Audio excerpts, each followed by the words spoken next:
கண் பார்வை ஒரு நிஅமத்,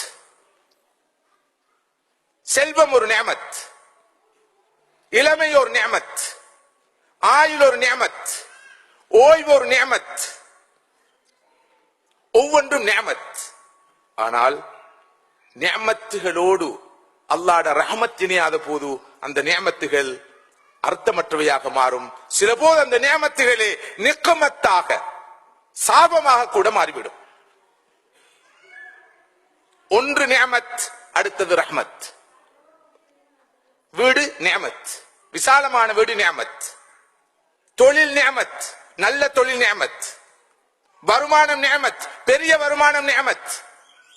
வாகனம் ஒரு நிஅமத், வசதியான வாகனம் ஒரு நிஅமத். ஆனால் இந்த நிஅமத்துகளோடு அல்லாஹ்வுடைய ரஹ்மத் இணையாத போது இந்த நிஅமத்துகளில் எந்த பிரயோஜனமும் இல்லை. சையத் குத்ப் ரஹிமஹுல்லாஹ் அவர்கள் சூரா ஃபாத்திரிலே வருகிற 2வது ஆயத்துக்கு ஒரு விளக்கம் சொல்கிறார்கள். மா யஃப்தஹில்லாஹ் லின்னாஸி மிர் ரஹ்மத்தின் ஃபலா மும்சிக லஹா வமா யும்சிகு ஃபலா முர்சில லஹு மின் பஅதிஹ் என்ற இந்த ஆயத்துக்கு அவர்கள் விளக்கம் சொல்லும் போது சொல்வார்கள்,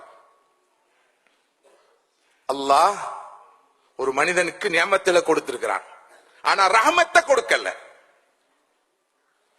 காஷ், பணம், பதவி, பட்டம், சொகுசான வாழ்க்கை அனைத்தையும் கொடுத்திருக்கிறான். ஆனால் அந்த நியமத்துகளை பெற்ற அந்த மனிதன் அல்லாஹ்வுடைய ரஹமத்தை பெற தவறி இருந்தால் அவனுடைய பட்டு சொகுசான மெத்தை கூட அவனுக்கு முல்லை போல் இருக்கும். அவனுடைய வாழ்க்கையில் திருப்தி இருக்காது, நிறைவு இருக்காது, சந்தோஷம் இருக்காது. எல்லாம் இருக்கும், அல்லாஹ்வுடைய ரஹ்மத்தை இழந்த காரணத்தினால் நிஅமத்துகளை அவனால் உணர முடியாத நிலை உருவாகி இருக்கும். மறுபக்கம் ஒருவரிடம் உலக நியமத்தில் இருக்காது.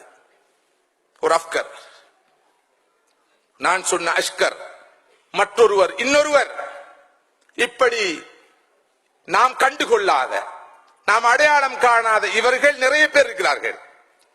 அவர்களை பார்க்கிற பார்வைக்கு அவர்கள் நியமத்துகளை இழந்தவர்கள், ஆனால் ரஹமத்தை பெற்றவர்கள். அல்லாஹ்வுடைய ரஹமத்தை ஒரு மனிதன் பெற்று உலக நியமத்துகளை பெறாத போதிலும் அவன் சிறையில் இருந்தாலும் அவனுடைய சிறை கூடம் அவனுக்கு சுவன பூமியாக இருக்கும். அவனது குடிசை அவனுக்கு மாளிகையாக இருக்கும். அவன் இன்பத்தில் இருப்பான், சந்தோஷத்தில் இருப்பான். இதை எழுதுபவர் சையத் குத்ப் ரஹிமஹுல்லாஹ் சிறையில் இருந்து கொண்டுதான் அவர் இந்த ஆயத்துக்கான தஃசீரை ஃபி ظிலால் குர்ஆன் எழுதுகிறார். அவர் சொல்கிறார், இதை நான் அனுபவித்துக் கொண்டிருக்கிறேன். அல்லாஹ்வுடைய நியமத் எதுவும் என்னிடம் இப்போது இல்லை. நான் சிறைவாசம் அனுபவித்துக் கொண்டிருக்கிறேன், சித்திரவதைக்கு முகம் கொடுத்திருக்கிறேன், மரண தண்டனை காத்திருக்கிறது. ஆனால் அல்லாஹ்வுடைய ரஹமத் என்னோடு இருக்கிற காரணத்தினால் நான் சந்தோஷமாக இருக்கிறேன், நன்னிறைவோடு இருக்கிறேன், நான் ஆனந்தத்தில் திளைத்திருக்கிறேன் என்று அங்கு இருந்த வண்ணம் சூரா ஃபாத்திருடைய இந்த 2வது வசனத்துக்கு அவர் தஃசீர் செய்கிறார். அல்லாஹ்வுடைய நியமத்தும் வேண்டும், ரஹமத்தும் வேண்டும்.